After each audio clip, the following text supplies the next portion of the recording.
नमस्कार दोस्तों, मैं हूं राजीव और आप देख रहे हैं अमानत नॉलेज। दोस्तों, आज हम जानकारी प्राप्त करेंगे कि वैवुल वफा क्या होता है। तो दोस्तों, इसी को जानेंगे और जानने से पहले आप हमारे चैनल पर नए हैं तो चैनल को सब्सक्राइब कर दीजिए और बेल आइकन प्रेस कर दीजिए, क्योंकि जमीन संबंधित नॉलेजेबल वीडियो मैं आपके लिए लाता रहता हूं। चलिए आगे जानकारी प्राप्त करते हैं। तो दोस्तों, ये काफ़ी डिमांडिंग वीडियो है। बहुत सारे कमेंट्स इसके विषय में बहुत दिनों से आ रहा था, तो मैंने सोचा क्यों ना इसके ऊपर एक वीडियो बनाया जाए। ठीक है, तो इस वीडियो को स्किप मत कीजिएगा, इम्पोर्टेंट वीडियो है, अच्छे तरीके से पूरा वीडियो देखिएगा। चलिए अब हम शुरू करते हैं। वैवुल वफा क्या होता है। तो दोस्तों, वैवुल वफा एक तरह का शर्तिया केवाला होता है। वो एक तरह का यूं कहे तो सेल डीड ही होता है, केवाला ही होता है, लेकिन उसमें कुछ शर्तें होती है, इसलिए उन्हें वैवुल वफा कहा गया है। जैसे कि जमीन रजिस्ट्री हम कराते हैं, किसी भी जमीन को लिखाते हैं तो किसी विक्रेता से हम लिखाते हैं। विक्रेता मतलब बेचने वाले और क्रेता मतलब हम खरीदने वाले। ठीक है, तो जिस विक्रेता से जमीन लेते हैं, बेचने वाले से, तो उनका भी नाम उसमें मेंशन रहता है, सारा डिटेल्स उनके नाम से जो दस्तावेज रहता है, जिस जमीन को हम खरीद रहे होते हैं, वो सारा डिटेल्स उसमें मेंशन किया जाता है। और जो हम खरीद रहे होते हैं तो मेरा भी नाम उसमें मेंशन किया जाता है, साथ ही उस जमीन का सारा डिटेल्स मेंशन किया जाता है। तो ये आपको वैवुल वफा में भी किया जाता है। इस तरह से सारा सब कुछ यूं कहे तो सेम जिस तरह से जमीन रजिस्ट्री का पेपर बनता है उसी तरह से ये भी बनता है, बस इसमें कुछ शर्तें दी जाती है। जैसे कि उसमें एक समय अवधि दी जाती है।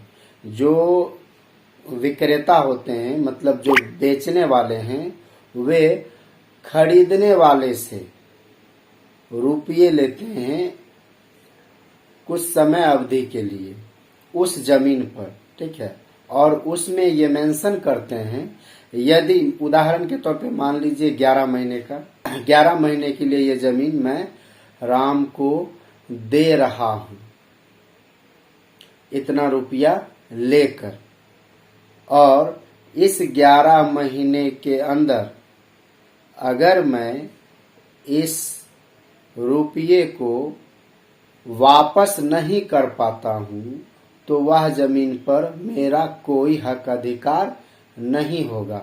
इस तरह का बेचने वाले वो मेंशन करते हैं, और जिनसे वे रुपया लिए हैं, मतलब खरीदार से, वह जमीन उनके हक हिस्से में चला जाएगा।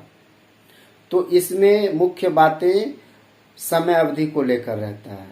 यदि उस समय अवधि में विक्रेता यदि खरीदार को रुपये वापस नहीं करते हैं तो उस समय अवधि के बाद जो डेट लिखा जाता है, जो मेंशन किया जाता है डेट, उस डेट के बाद वह जमीन जिनके नाम से बनाया गया था वैवुल वफा, जो खरीदार थे, वह जमीन उसका हो जाता है उस वैवुल वफा के आधार पर।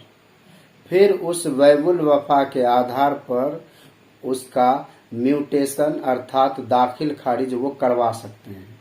लेकिन जब तक वह समय अवधि होता है उस दरमियान खरीदार उसका दाखिल खारिज नहीं करेंगे, नहीं करवा पाएंगे, क्योंकि अंचलाधिकारी जब वैवुल वफा को देखेंगे और उसमें उस डेट को देखेंगे कि ये तो समय अवधि के अंदर है, तो वो आदेश ही नहीं देंगे दाखिल खारिज के लिए। तो इस आधार पर दाखिल खारिज तब तक नहीं होगा जब तक कि वह समय अवधि रहता है। समय अवधि समाप्त होने के बाद जिन खरीदार के नाम से वह लिखा जाता है वैवुल वफा, वे व्यक्ति अपना म्यूटेशन अर्थात दाखिल खारिज करा सकते हैं और उस जमीन पर उन व्यक्ति का ही कब्जा होना चाहिए और होता है। दोस्तों उम्मीद करता हूँ समझ गए होंगे। अगर समझ में आ गया तो वीडियो को लाइक और शेयर करना ना भूलें। मिलते हैं नेक्स्ट वीडियो के साथ, तब तक के लिए अलविदा। थैंक्स।